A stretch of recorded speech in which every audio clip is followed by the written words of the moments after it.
Hey everyone, this is AGZilla. You'll notice right now that we are not in the story mode of Assassin's Creed Brotherhood, and that is because this is going to be, now that the PlayStation Network is up, the first part of a series of multiplayer videos for Assassin's Creed Brotherhood. So yeah, we're going to be playing the multiplayer. There should be quite a few parts to this, so I guess we will get started right now. See you guys in just a bit. Welcome Alright, to the Animus. so here we are. I figured because this is the first multiplayer video, I figured I'd just go through the main menu screen.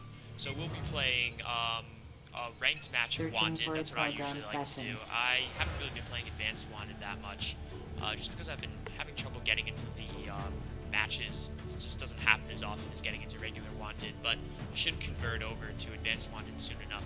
Now I'm keeping this little part in here because I wanted to make a point. For other What you're watching right now is the,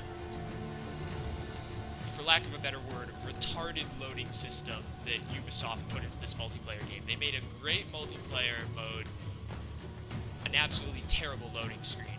It sometimes takes the upwards of 10 minutes to find a match. Now that's usually at worst. Most of the times it's better. But this was one of the cases where it just took forever, and as you can see, it's slowly going up. We've got 2 people in the lobby. It'll eventually crash back down. It'll go all the way up to like 5, and it'll crash back down to 3, and I had to exit the lobby again. But eventually I got into a match. So why don't we skip to that point? Okay, so here we are. As you can see, I normally like to play as the Prowler. I just tried to, but this time I'll be using the Doctor because he was available. Now, in this match, I'm going to be playing a super defensive style with rapid reload smoke bomb, long-lasting mute. For abilities, perks would be ability cooldown, and then blender, and then my streak bonus would be a reset cooldown, and then silent bonus after 3 kills. I forget what that's called. So I can, that's all used so I can quickly regain the use of my abilities to get a lot of stun points, as you'll see later on in the match, if the match could start. Now.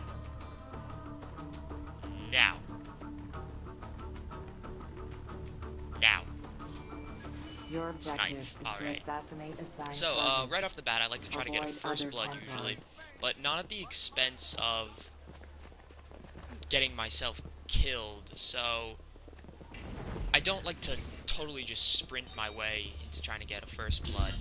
And this time I couldn't get it, so I just got I ended up with a nice incognito kill.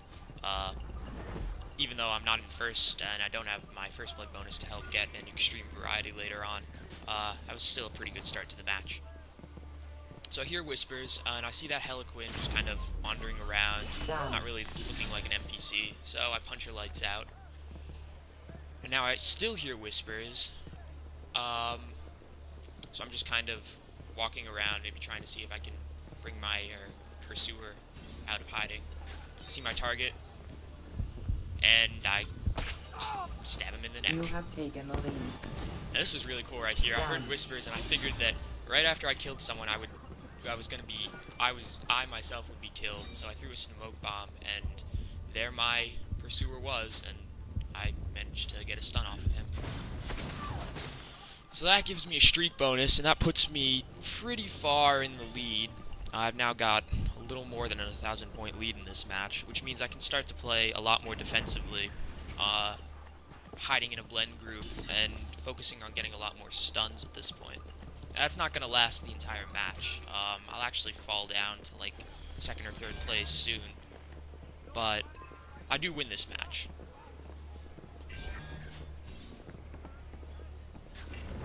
I wasn't sure if she was my target or if she was my pursuer, but so that I kind of just lingered to the back of the blend group to see if the circle would appear above her head, and I did get the stun off, but I ended up being poisoned. I wasn't really surprised when that happened because I was kind of right next to her. She had an opportunity to, and she probably knew it was me.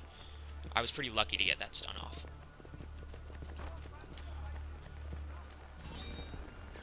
Now, I love it when people do this. They come sprinting down, trying to escape someone, or maybe they just kill their target and they're running away from their pursuers, and they come right into you and you get a free incognito. It's the best. I don't tend to do that. When I get killed, or sorry, when I kill someone, I don't like to Done. run away, especially if I don't hear whispers. I like to stay in the area just because if you're in first, this is something I learned a while ago. The way this game works, if you're in first, you control the pace of the game because you have people chasing you, usually about 3 people, sometimes even 4, and they have people chasing your pursuers. Wait, let me see if I can explain that better.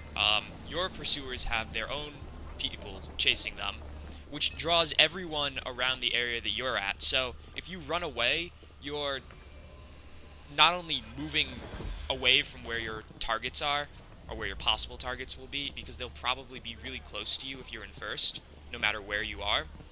But just running away, you're running away from the area that they last were.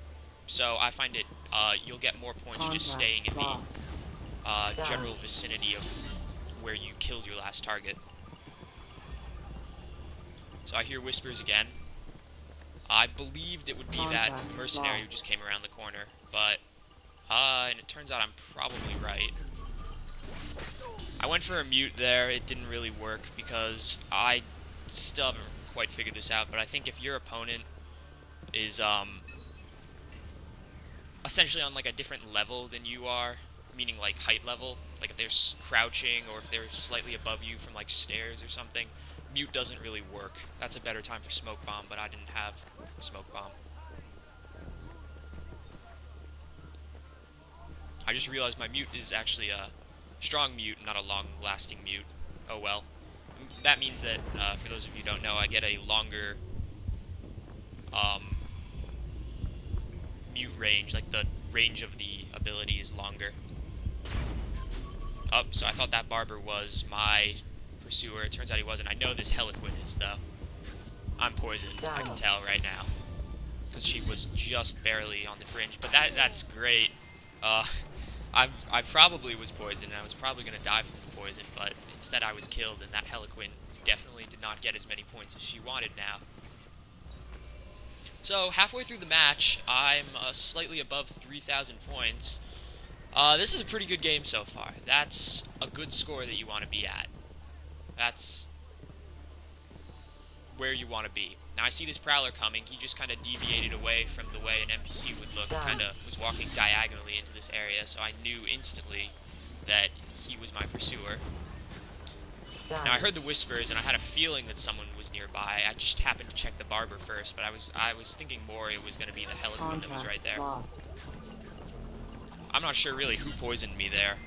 Might have been the barber. I don't think so, though. I think it was just someone that I happened to run by.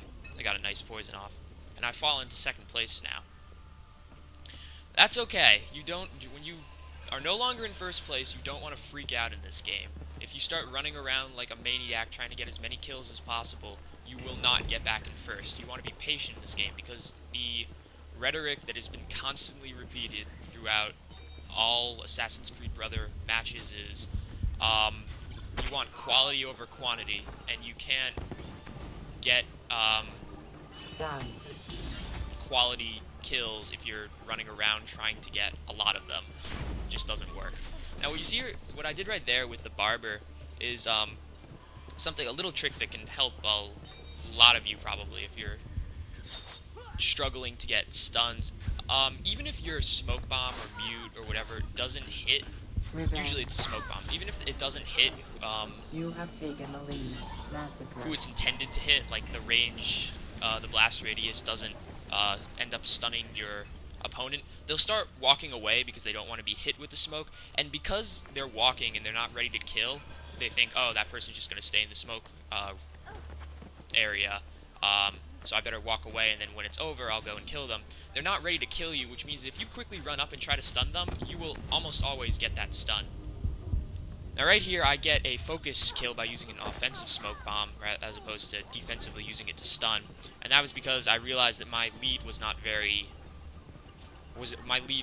by a lot, and I wanted to just widen it a bit, and it definitely helped to get a 600-point kill right there. Now my intent here was to get a blind stun off on the barber, but I think he saw me, so I get my throat slit, and I get flowery. I don't know, that blood does not look real, though. It looks very cartoony, not flowery, though. I don't know what I was thinking there.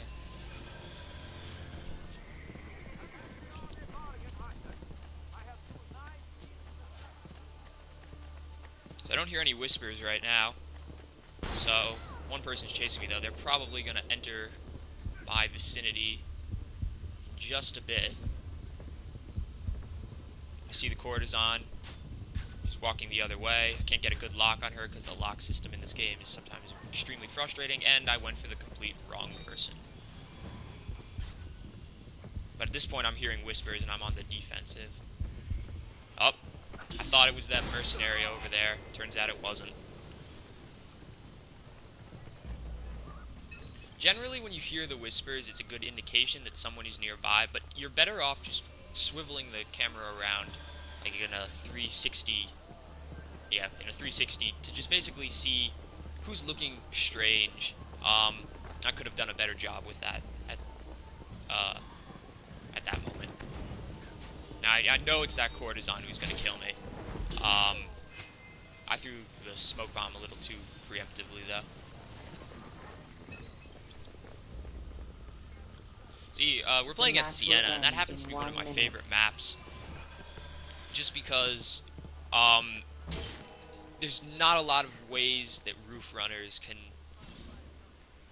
do their thing on this map. If there's one thing I want to stress in this game, it's that running around on the rooftop, jumping off of it to kill people is not the way you want to go here.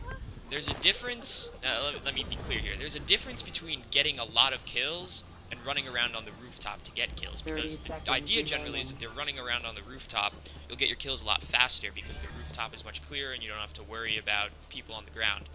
But the problem with that is your kills will never be worth a lot, and really it frustrates everybody in the match, but that's less of a reason for you to do it. Then it's not a very good method. You won't score a lot of points running around on the rooftop. You really won't. Your games will only be at best around like 3,000 point games. And looky here, this is a greater than 6,000 point game. Just by being stealthy and getting a crap ton of stuns, as you'll see in just a second.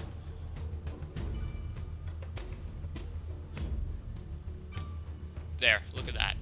That is 2,000 stuns, or 2,000 points. So, see you guys later. This is AGZilla. Remember to rate, comment, and subscribe.